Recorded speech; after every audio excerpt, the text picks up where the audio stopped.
Hello, I'm Matt Sergio, proprietor of the website Conspira Media.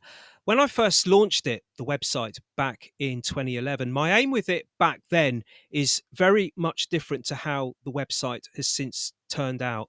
When I first launched it back then, my aim with it back then was to report on topical goings on as and when they happened in the world of music, movies, and TV, and especially in music, and from an occult conspiratorial perspective, of course.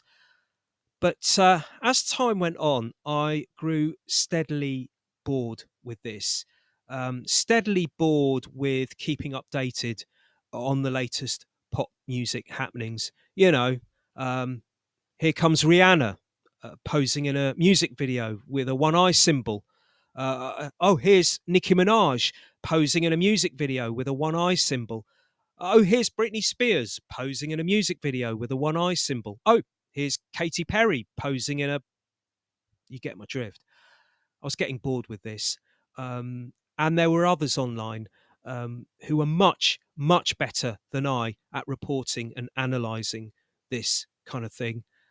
So after a few short years of all that, I decided to change course to follow lines of research that genuinely interested me, and that's what I've been up to on Conspira Media since 2016.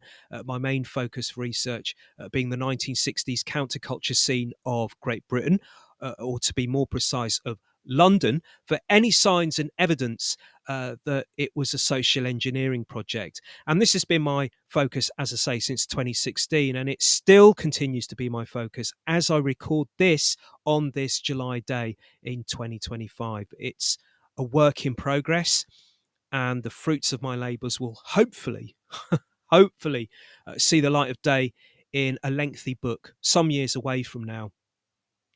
Believe me, in terms of subject matter, this is huge.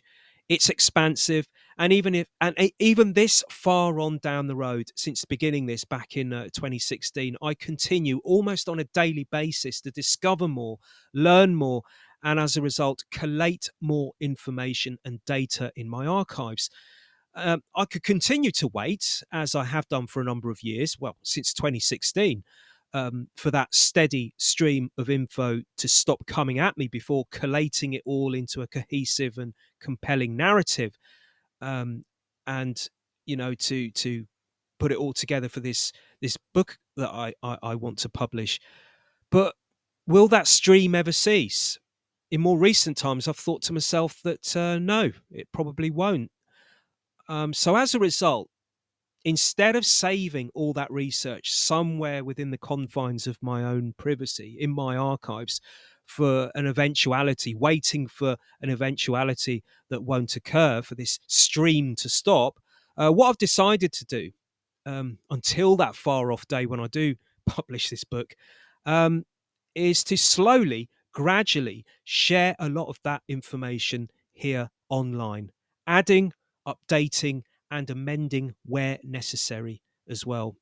A work in progress, if you will. You'll have two options on how you can access this information as and when I deliver it. You'll be able to read it in Word form. You'll be able to read it chapter by chapter as and when it's published via my website at Conspira Media. Just go to my site and look for the banner that reads 60s London's Underground, the Dark Depths. And that's where it'll be. Alternatively, there'll be the video version of it, as it were, which you'll be able to locate at my site Conspiro TV, which you can find at YouTube.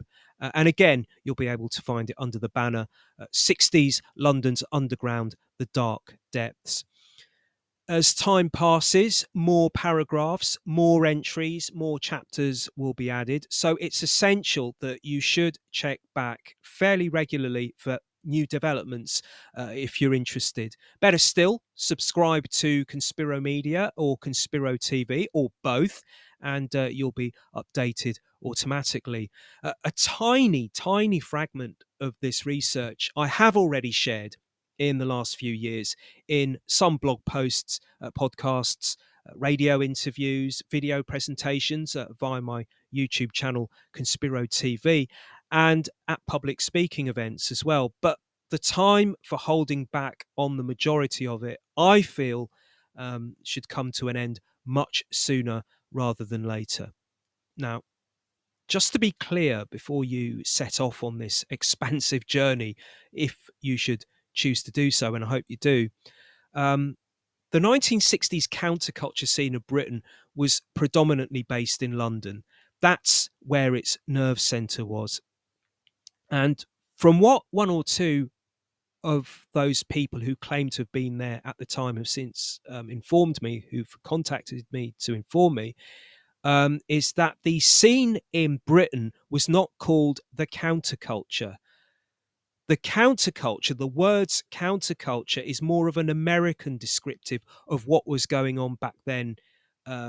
At that time, it was to describe the scene, that the American equivalent of it, what was going on stateside, if I'm not mistaken. In Britain, it wasn't called the counterculture, not by those who were in it. It was called the underground. Okay. Now, I certainly wasn't there myself back then. I was born in 1969. I'm from the generation that came directly after. I'm one of the sons of those who were old enough in the 60s to have actually lived it if they so chose to do so. I'm on the outside looking in. So, what there is to read, see, and hear from me throughout this expansive journey regarding the counterculture underground scenes from the 1960s is from that perspective. Now, before you dive into chapter one, please take a look at the introduction in the next video, because that will set the context for you for what is to come. Thank you for your time.